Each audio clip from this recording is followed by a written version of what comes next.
G'day YouTube, my name's Lance and welcome to Bundy Bear's Shed. Well, the weather report. Look, it's been nice.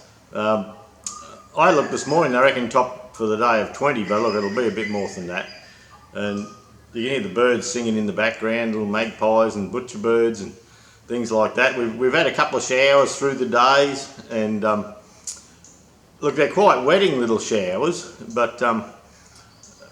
but yeah, they're sort of come and gone, and a bit of sunshine in between the showers, and look, it's pretty good working weather. But there was a big hot rod show down in Maryborough this weekend, and it's the Australian Nationals, and mates and myself were talking about going down. It's only an hour away, and then we backed out in the end because we thought, well, with the little scuds and all going through, you know, people with nice cars and convertible cars and all that, they're not going to want to be out there showing their wares.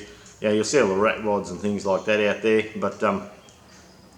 but yeah, the really top show cars, the worst thing, like, you know yourself, with your car, you get a shower of rain and it dries out, and with a lot of people around, it turns to dust, and then you get a shower of rain again, and it just makes it dirty. So we decided not to go down. We were going to run into the nephews and that down there, but we decided not to go. But anyway, that gave me time at home, I suppose. But yeah, with the weather, it's still, you know, mid-20s, something like that. So look, it's just been a good weekend. It's Easter Monday. We've had a 4-day weekend. This is the last day of the 4-day weekend, and oh boy, I had big plans for this weekend. I was going to come and I was going to do all my Fergie axles and get the back end of the 6-speed together, and I've actually got the new front axle bits and all that for the multi-power for the trekking tractor, and I thought, right, I'll just spend all weekend on tractors, and I'll really get some videos going and get some stuff happening and get my tractors progressing. But well, the wheels fell off that, as they do, and Saturday or Friday morning I came up the shed, and late last week I got this John Deere 1640 together, the 4-wheel drive one. I just got it slapped together with the bolts and nothing more, and so I thought, well, I'll try and soldier on with that Saturday morning. So I got up here at 6 o'clock, and I got the, you know, the 4-wheel drive clutch pack put in and the plates underneath, and I didn't feel many of that because, yeah, laying under a tractor putting a plate up with 10 bolts in it, that's not very interesting. And I put load control shaft seals in.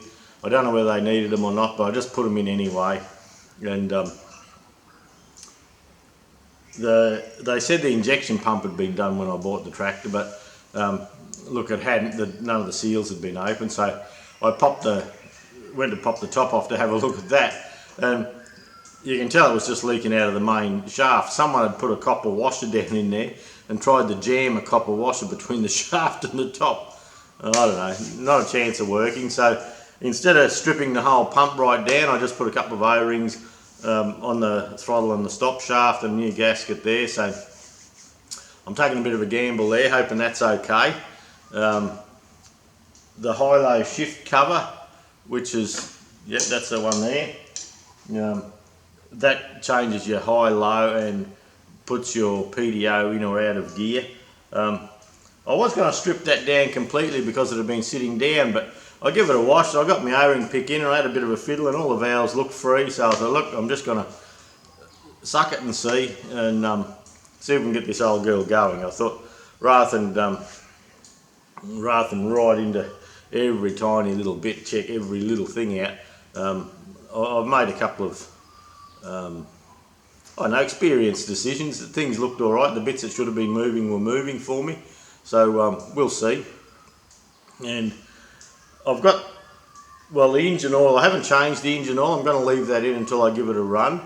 I mean, it's a bit down on the stick, so I suppose it's using a bit of oil. I have no idea when it's had an oil change last, but I thought I'd run it up and get it hot, and then drop the oil out. So I'm yet to do that. I put some coolant in it yesterday evening, and it's not on the floor. So it's not on the floor, and I can stick my finger down the hole. and it's okay. I think I'm putting the radiator cap on this morning. I think radiator caps, the spring section, you can have 20 mil or 25 mil or 28 mil. I reckon I've put a 28 mil when they should have a 20 maybe. It's very tight to turn, so I'll look at that. I'll leave it loose for the moment just to make sure. And the back end, I'm ready to put the back end oil in. Apart from on the hydrostatic tractors, and the hydrostatic has hoses coming down the side here to go up to a front wheel drive ram, and not the John Deere black steering column like on the 2030 or the other 1640. This is hydrostatic, and so hydrostatic means you have a metering valve in the column here, and down on the left hand side of the tractor under the foot plate there's a little filter, and if you run out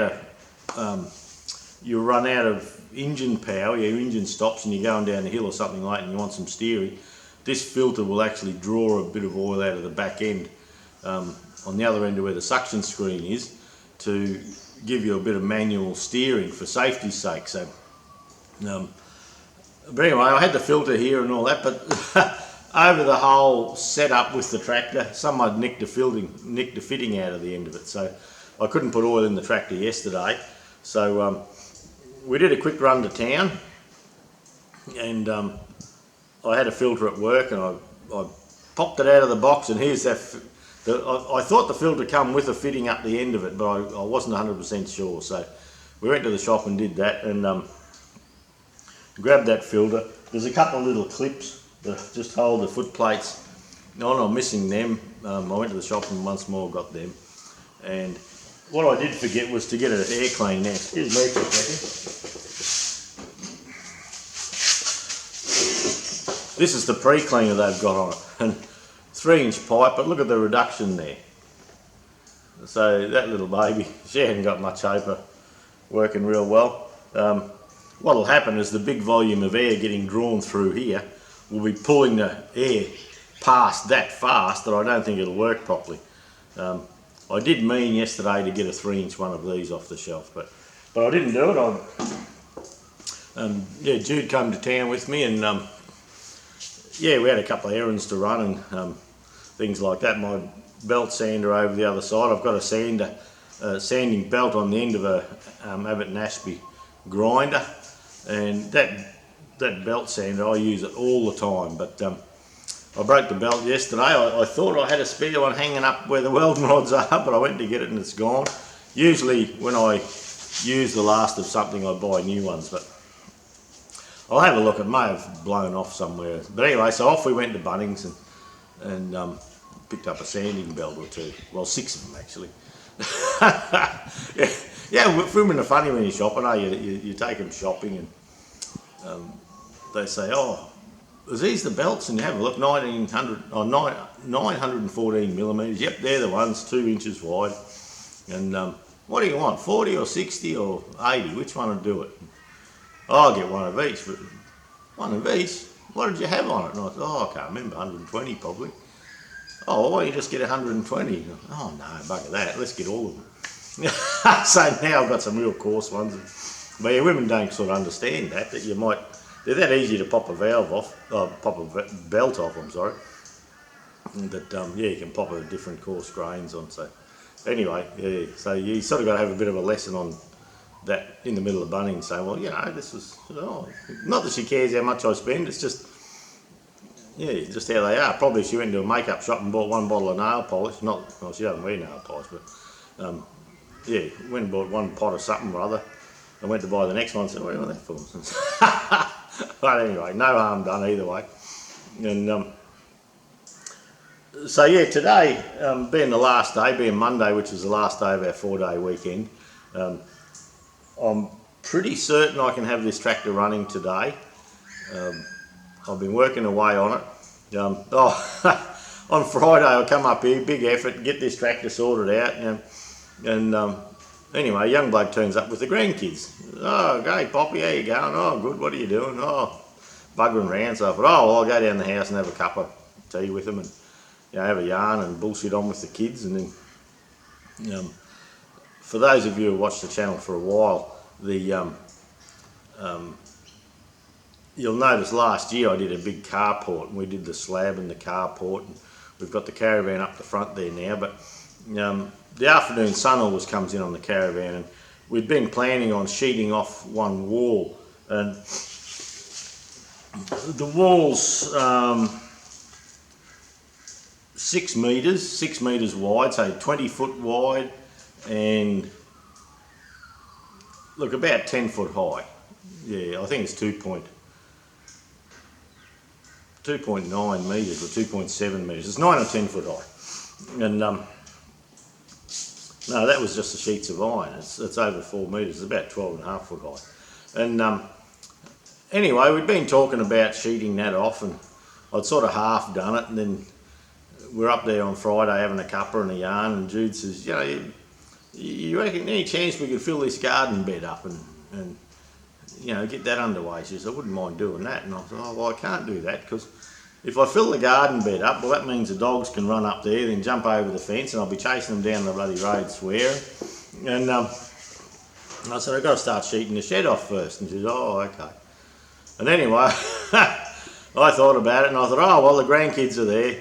Like, they're only little, 2 and 5, but oh, they love to help. And I said, come on, let's go and get some iron. So I've resheeted it with second-hand iron that when we did the renos in at the shop, we had some iron left over, fortunately, and it's cream, you know, the right colour and everything. So we went and got that and cut and shut and buggered around, and so I've sheeted the whole back wall of the carport, which was Friday afternoon's job, and I'm getting mixed up with my days.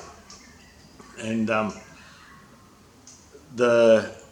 that gave me the opportunity then to get the loader and fill the garden bed up. Well, where they did the drains originally, there's some it's shitty stuff, a bit of clay and that in it, but it's that slop. You get it wet and it goes sloppy, and you dry it out and it's like bloody concrete. Bloody junk. But anyway, there's some of that there in the pile, so I filled the bottom half of the garden bed with that, and then the top half we've got sort of a mix of garden soil and all that sort of thing. So I'll take you up later for a bit of a show and tell, a walk around there. And so then we had some topsoil tucked away, so we topped it up with topsoil, and went out and cleaned all the chook pens out, or Judy cleaned the chook pens out. That's her hobby. She loves the chooks, so or chickens, and so all the chook pens got cleaned out and new straw put in there. Then off to Bunnings we went, so, and we bought another half a dozen bags of cow poop and chook poop, and so yeah, we've put that in, you know, bags of lime and dehydrated lime and dolomite and bloody all that sort of stuff in to sort the pH properly. And so look, that's looking pretty good. I've got one more paling. I put one up this morning. On the end there was a couple of bits sticking out, and I was going to cut them off, but that leaves a gap for a dog so wide, so I've put a paling there, but there's room for another one, so I do have to finish that. One paling and I'm done, and that whole house yard bit's finished then. And where I'd had little piles of dirt where the dogs were running a track up the fence, one of the dogs is gone now, so yeah, we've cleaned all that up. So look, it'll look a bit shitty from having the loader on the yard for a little while, and it leaks like a sieve, the old lady. You'd think a bloke would fix it, wouldn't you? But I can't get interested. And so yeah, the backyard's done. So there was 2 days out of the weekend, and I was going to have a good weekend. You know, stay on track, stay on my diet, no bloody eating Easter eggs and bickies, and no getting on the grog, and just behaving myself in general. Well, like I said, nothing I had planned for the weekend worked out. So yeah, Friday night we're having a yarn. I was sitting in the pool room and having a yarn to me mates, you know, just on message, having a bit of a yap about tractors and that, and I had half a bottle of 12-year-old Johnny Walker there, and I thought, oh bugger this, I'm going to have a crack at that, just have a couple. And anyway, me and my mate, we were talking and chatting and buggering around, so I ended up finishing that bottle, and I had another bottle of standard Johnny Walker there, and I thought, oh well, I'm having a good time, feeling no pain, because when I sat down, you know how sedentary you get as an old fart? I sit in my office and I'd play up here with tractors, but you'd get on a shovel half a day and the aches and pains. And anyway, I was feeling no pain and still chatting away, and I had another bottle of standard Johnny Walker there, so I cracked that one open and I was just having a sip, and well, next thing it's nearly half gone. So I don't know how that happens. It must have evaporated while I was looking at it. And but anyway, that was we're having a good yarn and buggering around and ringing each other, having a chat. So yeah, next morning I was a bit doughy. Extra cup of coffee and another bit of toast, and life was good. Anyway, out the back again and shifting dirt and all that. And the best thing for a hangover is get out and get your blood flowing, and get going. So I come good in like no time flat. And so yeah, went to town, got all that stuff, got the garden loaded up. Then Jude was saying yesterday if I was going to get parts, we had to go and put the bins out at work. And she said, I might go to Bunnings and get a couple of plants. And then off we went. So yeah, so we got that, and that's all. Jude's up there planting them now. And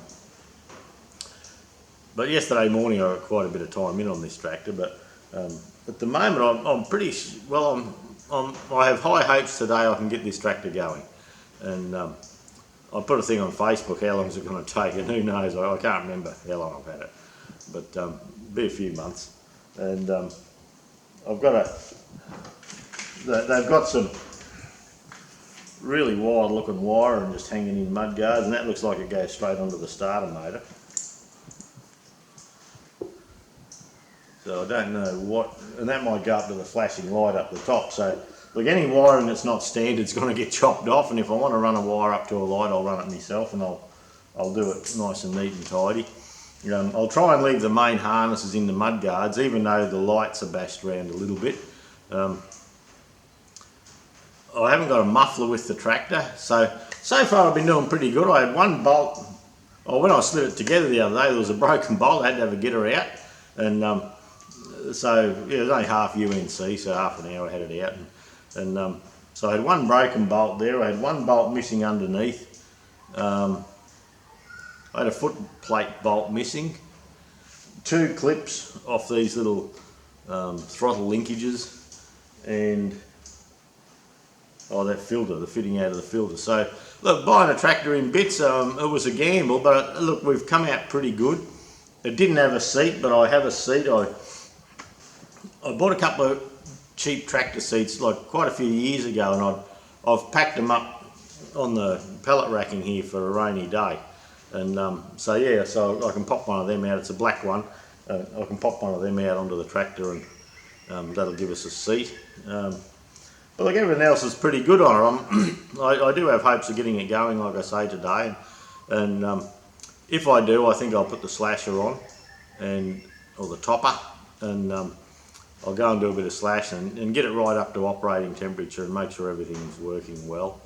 And then I might do the slashing a couple of times with it. There's a little bit of work to do on the loader frame. Whoever designed the loader frame, yeah, not much of a clue probably. Pardon me. They've got a piece of 1/4 inch plate with a pin going through it that's supposed to be bolted that never was, and then 1/4 inch on the other side, and then this big, you poke the pin in, and the loader frame's this wide and it turns on it. So of course, without greasing it, the friction in the main pin here was far greater than what was on the outside there, and so nothing lasted. So what's been happening is the pin looks to be stuck in the loader frame, and it's just flogged shit out of the housing. So what we're going to do with that is pull the pins, get the main loader frame out of it, and we're going to grind that all flat. Then we're going to machine up a boss each side, and I'll have to be careful on the inside, but on the outside I could like go 1.5 inch boss. And we're going to put new pins, make sure it greases properly, and we're going to support it properly. Inside here I'll have a measurement between here and there, but look, I'd be surprised if I couldn't put another 1.5 inch each side sort of thing. So have 3 inches holding there, and we may put 2 locking collar pins through, drill through and put 2 shaft retaining clips in and make sure the centre part greases. So there's a bit of work to do on the loader frame. The 4-wheel drive solenoid looks like it's had a bit of a bump, so I've left the front drive shaft off. These tractors, if there's no power going to the 4-wheel drive solenoid, they're stuck in 4-wheel drive, and then you put power down to release it. And the idea of that is if you have an electrical failure, the tractor stops or something like that, and you lose oil pressure down there, well, the default setting is it locks in 4-wheel drive. So if you're heading down an icy track in Queensland, heading down an icy track, you do have 4-wheel braking in that. So so I've got the wires down there. I'm going to leave the front drive shaft off. I've taken the bolts out of the flange, which Brian will understand, a little trick. If you leave them in there, they can catch and wreck things for you. So yeah, that way I can just turn it by hand and see if the 4-wheel drive's going to engage and disengage and put a pressure test on it. Later on I may pressure test from this port here, just see what our low system is running at. I can shim it up if I think it needs that, but I think the important thing is get it running first, and we'll soon have a fair idea what's going to happen just by how things work, whether the hydraulics go up and down and whether the power steering works. And up in this canister here, I've got to pop that out. There's a check ball should be there, and I'll fill this with oil just to give the pump a charge of oil, just in case the tranny pump takes a little while to pick oil up and things like that. So that's the plan. No Fergie work. All my great plans for Fergie work went out the door.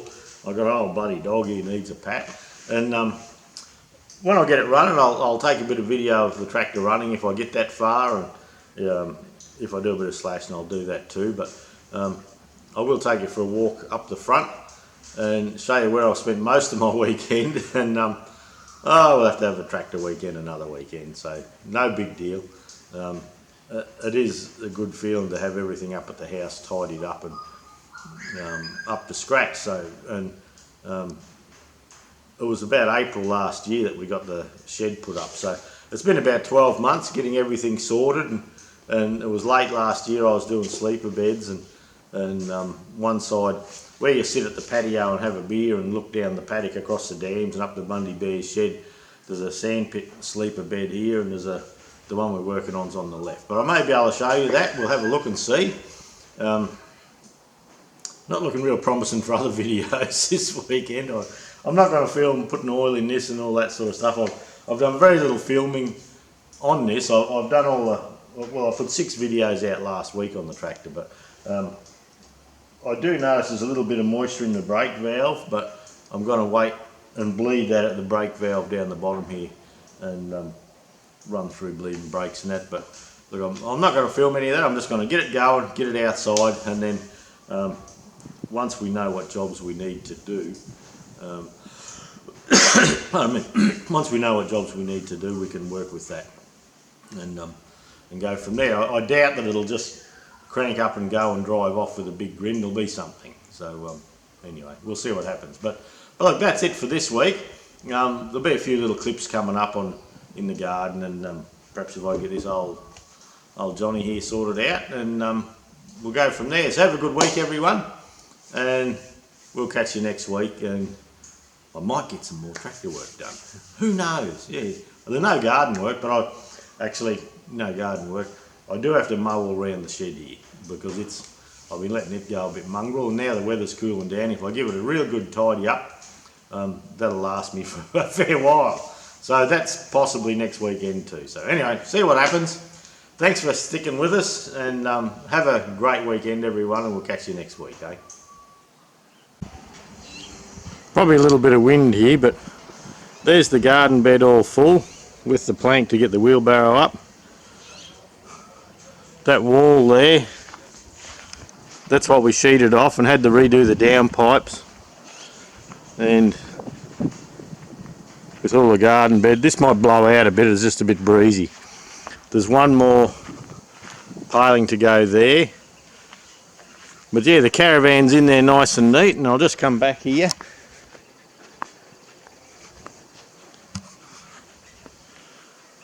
And that's the whole picture, dog and all. So yeah, for the backyard there, we can sit up in under there when we tidy it up a bit, and we can just look out, and we've got a few garlic chives and these little trees. They're little bush tucker trees. That's a native plum. That's a chilli. Jude makes a really nice chilli sauce. Along the end, along the edge through here, they're garlic chives. Then the next tree is a gumby, whatever that is. I don't know what that is. And this is where all the chook pen's been cleaned out, and Jude always loves to have a rosemary plant. So there we go.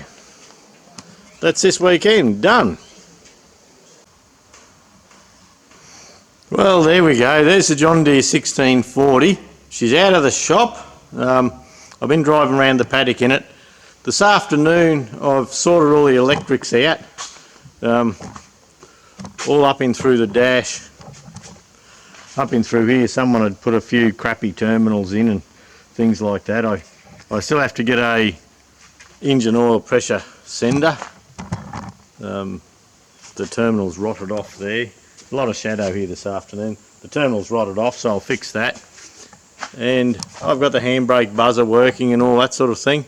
New seat sitting up there, so tomorrow when I get into work, it is a bit of a shitty picture, but I can't come back the other way either because of the sun. But when I get into work, I'll find a muffler for it and that engine oil pressure sender. The four-wheel drive solenoid, it's got a terminal broken on it, I've found since, so we'll have to sort that out. But yeah, look, the old girl's up and running. I don't know how long it took me. We're talking about it today. Perhaps the end of January we thought we got it. I'm not sure. I'd have to go back and see. But anyway, still a bit to do, a bit of tidy up, and we have to sort the loader out yet. And looking at the pins here, you can see the mushroomed out housing here. So it's only, it's probably 8mm, 5/16 wide here, and then it's, might be 75, 3 to 4 inch wide in there. And they haven't put bosses out here. Looks like there was a hole here to put a teardrop pin, with a locating bolt. And if we look down the bottom, that's what they were looking at doing, just a pin with a tag bashed in there to stop it from turning. But that's not going to cut the mustard. So looks like a bit of lathe work coming up. I believe what the plan is I'm going to build a boss out of here, say 1.5 inches. Same on the back end. I think I've got room inside, and these are greasable in through here. So if we bring a boss out here and we peg it both sides to give us a good resistance to turning, and it looks like the tip on this is broken off, and the other one's the same. So there you go, that's it. Yeah, a bit more work on the John Deere yet.